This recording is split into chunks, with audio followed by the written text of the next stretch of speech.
alignment. The elders never claimed that anything would particularly happen on the date of December 21st, 2012. They just believed that the particular celestial alignment of the sun rising in the dark rift of the Milky Way galaxy was the marking of a great transition and a great change of ages for mankind. The Mayans calculated changes through a very complex and dynamic system of calendars that related and linked astronomical changes in the heavens to those here on Earth. In sacred traditions, the heavens and the earth were linked, and so what was happening above was intimately linked to what was happening below. This astronomical alignment of the December 21st solstice sun rising in the center of the dark rift of the Milky Way has a whole new added weight when the geocentricity of our Earth is taken into serious consideration. The ability to track and calculate perfectly vast cycles of time, thousands upon thousands of years, makes a whole lot more sense when you understand that the Earth below you is stationary. We all must stop for a moment and take note of what is currently happening within the psychic weather of our time. Say what you will, the fact is there's a great awakening happening right now in mankind's collective consciousness. Masses of people, in an almost desperate attempt to find answers to the world around them, are starting to shun their long-held faith in belief structures, operating systems, and organizations they have been born and raised into. Mankind is once again coming to know himself and the world around him. Within even the last 15 to 20 years, especially with the creation of the internet, millions upon millions of people are now exploring the occult sciences like never before. Even within the last 5 years of my life, I have seen an enormous upsurge of interest in subjects like lost civilizations, alchemy, sacred geometry, Kabbalah, mythology, archaeoastronomy, astrology, conspiracy, secret societies, symbolism. The list goes on and on and on. We live in an age where the esoteric arts are starting to take center stage in people's explorations, investigations, and examinations of the world they live in. This awakening is something that has been ramping up for quite some time now. And this shift that is happening right now, at least according to the unparalleled mathematical and astronomical minds of the Mayans, was calculated a very long time ago and was written in the stars. Though I have no idea how John Major Jenkins feels about the concept of the Earth being flat, I must say it would be hard to argue that if there is any validity to what the Mayan elders were saying, and we are indeed living in a time of great transition, there can be no doubt that the Flat Earth movement is certainly going to play an enormous part of this supposed prophesied shift. Or not. Today, through the power of the internet and through the widespread dissemination of information, we now have average everyday Jack and Jills, people not constrained by paradigms and politics, not shackled by the stale and lifeless institutions supposedly dedicated to the pure pursuit of science, average everyday people going out into the world, making real discoveries, finding real knowledge, and bringing it back to the people. These people are doing grassroots work, obtaining knowledge through self-pursuit, through their own blood, sweat, and tears, and sharing the lessons they have learned along the way. We live in a unique time. A person, by simply spending 1 or 2 weekends solidly perusing the right videos and channels on YouTube, may be exposed to more information in those weekends than many have procured across several lifetimes. Though we must as well be surgically discerning when it comes to the information that we gather and trust, the ability to learn has never been greater.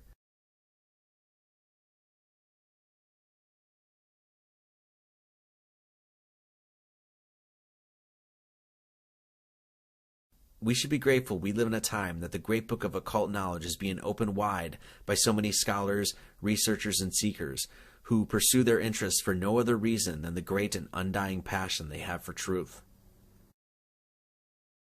I can decidedly say that I certainly no longer believe that the sun is 93 million miles away, that we revolve around it at roughly 66,000 miles an hour, and that the Earth is a sphere 25,000 miles at its equator. The entire model that I had been told was absolute fact, I now have enormous reservations with, and honestly cannot even begin to defend it anymore.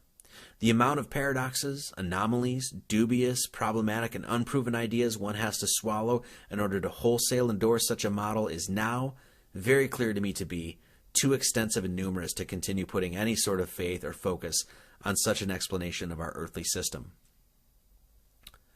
This model is something I have spoke passionately about in the past, In fact, here is me exclaiming that the sun is 93 million miles away. Now, the sun is 93 million miles away. It's 93 million miles away. I honestly have absolutely no reason to believe that anymore. If the geocentric model proves out to be true, there can really be no question that this deception is, invariably, one of the greatest conspiracies of all time.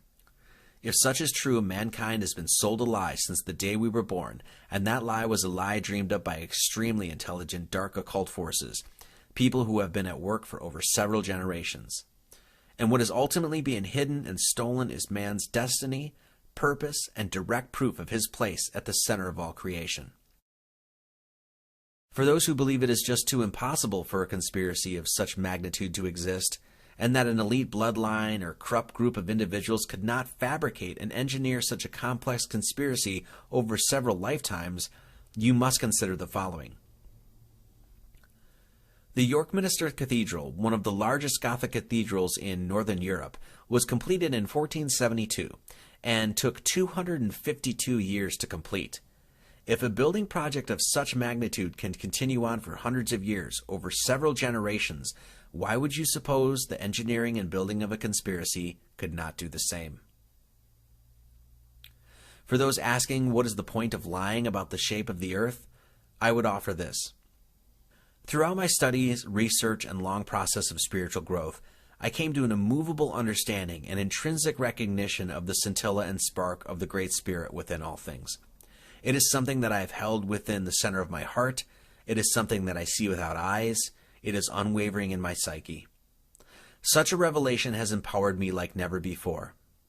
I found that spark of the Creator within when I was still under the erroneous impression that the earth was a spinning ball, cast out in an infinite and endless universe. I can only wonder how much easier my pursuit might have been if I had not been lied to and instead was taught that everything in the universe literally revolves around the drama of mankind.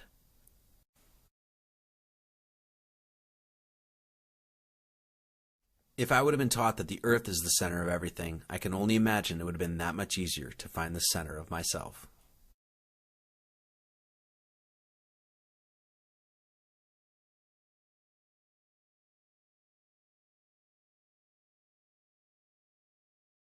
For several years now, I have created content, books, videos, podcasts, and the like, in an effort of trying to help people understand that man is no accident, that he is created with a great purpose and has a great force within him. I've tried to teach and express passionately how the work of a grand architect is all around us and can be recognized and understood, and that this all-unifying force, with all of its mighty wisdom, has put mankind central to the entire mystery. Now, to get people's attention to understand some of the subjects I talk about can often be tricky. Gematria, symbolism, numerology, these are all subjects that from the outset can seem pretty difficult to grasp. But when you tell somebody that they've been told their whole life that they live on a ball and that they don't really live on a ball, well, that is a talking point that can get someone's attention real quick. And how one deals with that situation after getting someone's attention is where the human heart comes into play.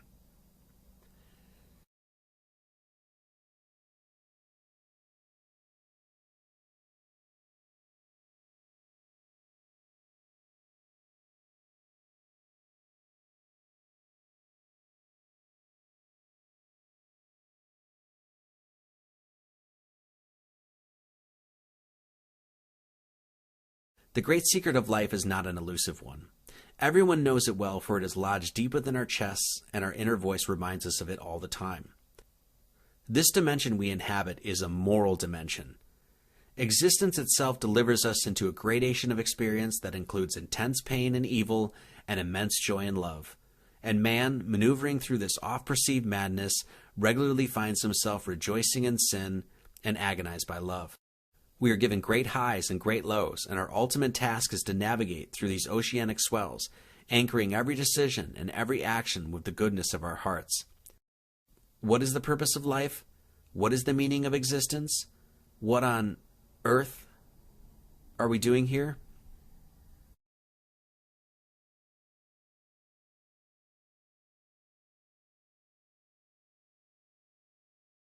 These questions often plague the seeker, and it would seem that we humans have overcomplicated the matter to the point of losing our bearings on this plane of existence. The answers to our most seemingly profound questions are not so convoluted and perplexing. The word earth is an anagram for heart.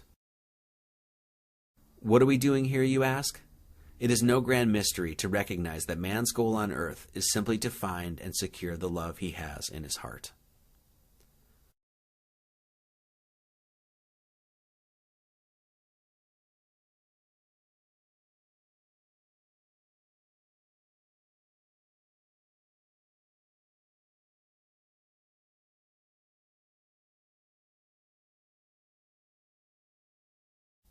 The crux of Egyptian philosophical thought, secured within the Book of Going Forth by Day, was centered on the human heart. Upon entering the gateway of death, the ancient Egyptians believed that the human being would undergo a ceremony they deemed the weighing of the heart ceremony. In this ceremony, one's heart would be weighed against the feather of Ma'at. The Ma'at were 42 moral codes that the Egyptians were to abide by and were principles that helped guide them throughout life. If one's heart weighed less than the feather of Ma'at, one would then ascend to the heavens and return to the source of all creation. There is good reason why the Egyptians did not call this ceremony the weighing of the brain ceremony or the weighing of the material possession ceremony. Truth does not come from the acquisition of information or acquiring material wealth. Truth comes from within one's own heart. If one follows his heart, it will not steer him wrong.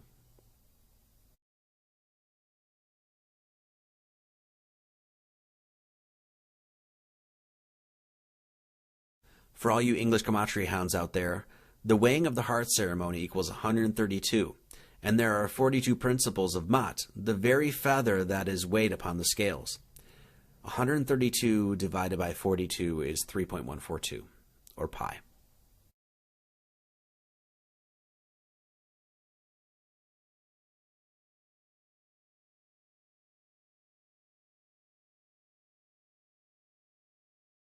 This Mother Earth is a moral dimension.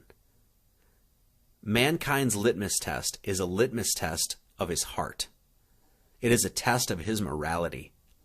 Every moment we are given the choice to either A, lead with our hearts, or B, not. So for the record, I don't really believe that the Earth is flat or concave or convex at all. If you ask me my real opinion on what the shape of the Earth is, I wouldn't say it looks like this or like this. Really, the Earth looks like this.